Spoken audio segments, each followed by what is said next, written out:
Hello, everybody. My name is Barry Johnson. I'd like to welcome you back to another edition of Studio Talk. Today's going to be a continuation of my maxing out the Mac Studio Ultra. Today's going to be virtual instruments. Let's get to it.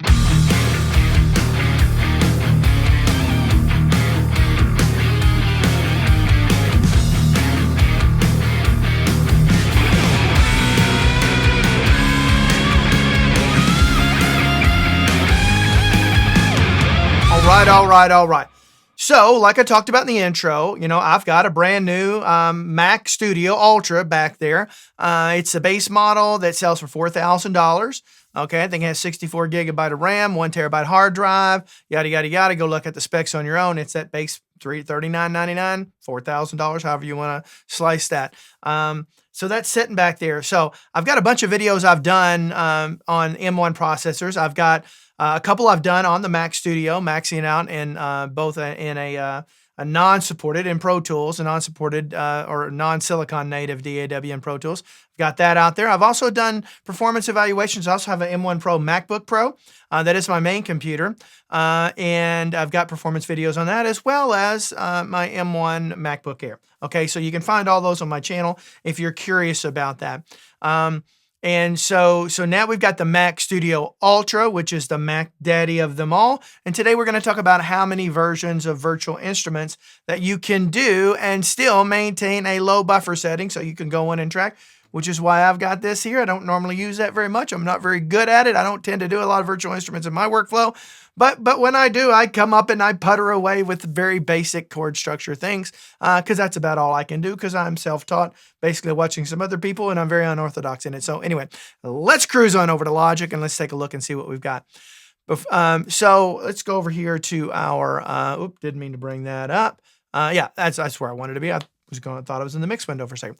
Okay, so anyway, I'm here. And so what you're going to see, this is a cheesy song, a MIDI song I downloaded off the internet just so I could have something playing.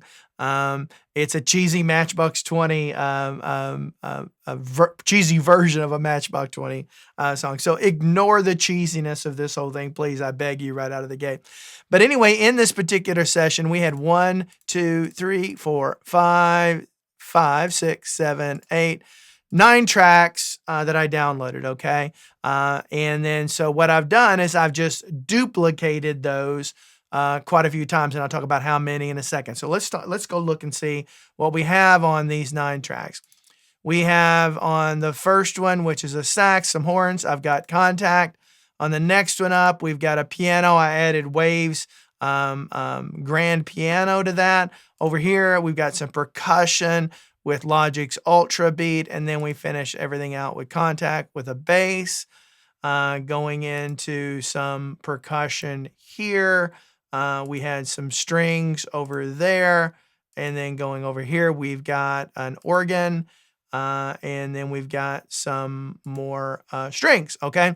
So anyway, so what does that all total up to be? Well, let's go over here and let's look at our text edit here. And basically what we've got of those 9 tracks, we've got 16 groupings of those 9 tracks, okay? And so basically what that means here in those 9 tracks, I have 7 Contact instances, so a total of times 16, total 112 Contact instances. In those 9 tracks, I've got 16 Waves electric piano and then 16 Ultra Beat. So anyway, bottom line is we've got 144 instances of virtual instruments at a buffer of 64. So let's go back over here to Logic. We can go into our preferences over here into audio, and we're going to see I'm using my Pro Tools Carbon as my interface here. I've got a buffer of 64. Now, I didn't take this down to 32 because one of the reasons I wanted to show you here is I can easily track no problem at a buffer of 68 with virtual instruments. No problem whatsoever for me. I'm using all of my cores, and I've got my process buffer range set to large. Okay, so that's kind of what we've got going on in here, and you can see all that going across. Now, when you see all these faders down low like that, well, they're all duplicating the same 9 tracks 16 times. So that should tell you that I'm going to overwhelm my my mix bus if I'm not careful. So they're all brought down for that reason alone. Okay. And so if we go back over to here, edit window, you'll see the same thing, all the tracks going down like that. Okay, so let's play this back for a second so you can hear it play. Again, it's cheesy as all get out, all right? So here we go.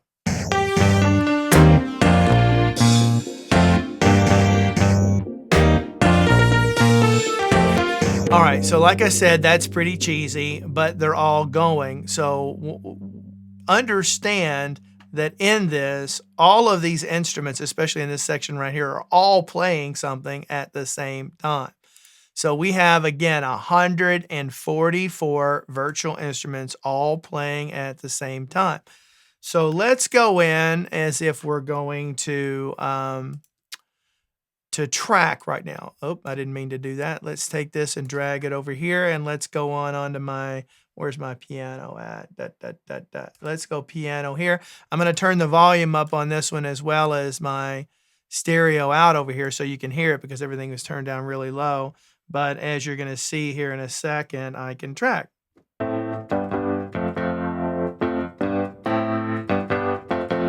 Okay, I'm not much of a keyboard player. I guess I should have put that on so I could even confirm that it was actually happening. So, and that was probably in your, if you notice, that's panned. So let's bring that back over here, and you're going to see. Okay, so anyway, you can see what's going on there, where that is. I'm able to track that no problem. Now, you got to trust me on that because I'm feeling it in real time, and it is what it is. So I can have a session with up to 144 virtual instruments all playing at the same time and still come in and track. How many songs out there do you have where you have 144 virtual instruments going on and you still are going in and tracking without making any adjustments, no freezing and nothing? I doubt very many of you have that, and if you do, you're probably in post, and, well, I don't know anything about that really, so I'm going to let you go on to your business over there, and I'm going to stick to the world of audio, which I do know some things about for sure. So anyway, so you can see that there. We have going on for us the being able to track with really no problem. So let's bring that back down so we don't freak it out. Now, I will tell you, I'm not going to demonstrate this today. You're just going to have to trust me, okay? But I have taken this and played it for a total of 11 minutes in a big loop, just the whole song looping for 11 minutes. And finally I got bored and just stopped. So I got no errors, nothing like that. Now, how did I decide on this many tracks? Well, I just kept duplicating in duplications of 9. And then once I started getting some digital artifacts and playback and things like that, and some errors, that's when I took them off. And so that's how I ended up with the amount of tracks that I have here. Again, as a reminder for all you great, wonderful folks out there, while I find my mouse, again, 144 instances of virtual instruments, okay? So that's pretty cool. And yes, I can track and I can play, so I pretty much do whatever I want at this point. Okay, so one thing I found very common and very similar amongst all Apple Silicon computers is when you get to that 50% performance range, that's where you're at in the CPU where you can still keep a buffer of 32 or 64 and track. When that starts to get above that into the 60% range or something like that, that's when you know you're going to start introducing a few errors or in there. So I found that to be true when I was maxing out the MacBook Air, the M1 Pro, and the Mac Studio Ultra. I found that to be the case. So you're going to see it pop up and hover around 50%. Let's take a play of that, and so watch this right over here.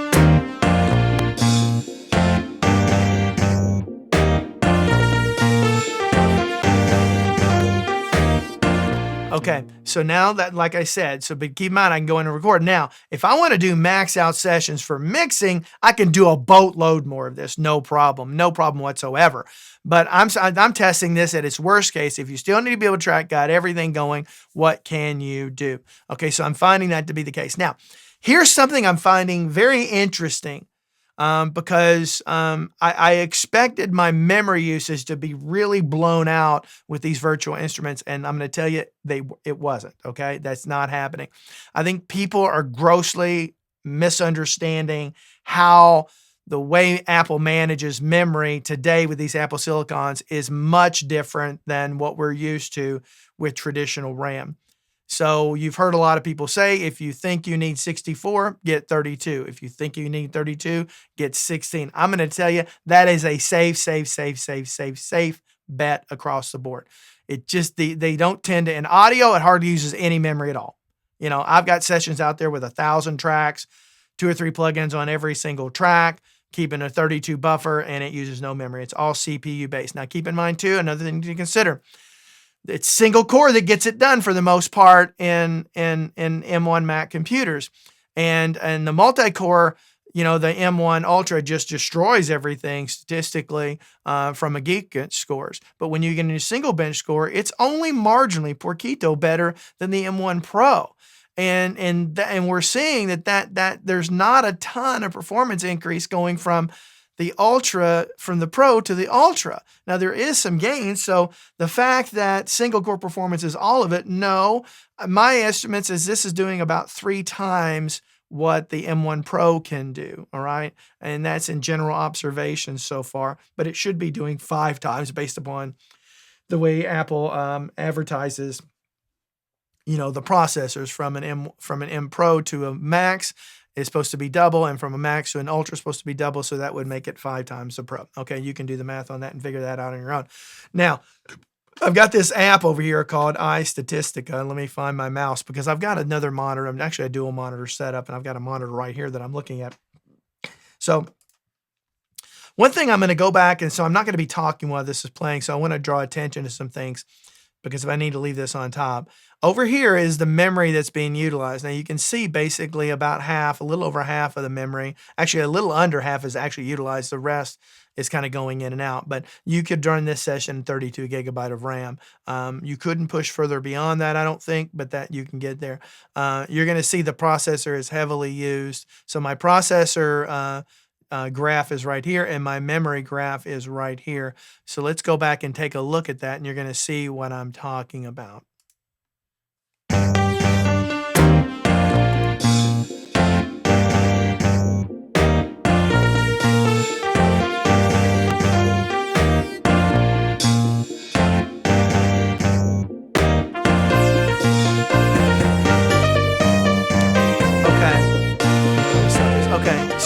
So what I'm seeing here, and the conclusion that I'm coming to with this is this. Okay, I think the M1 Ultra is overkill today.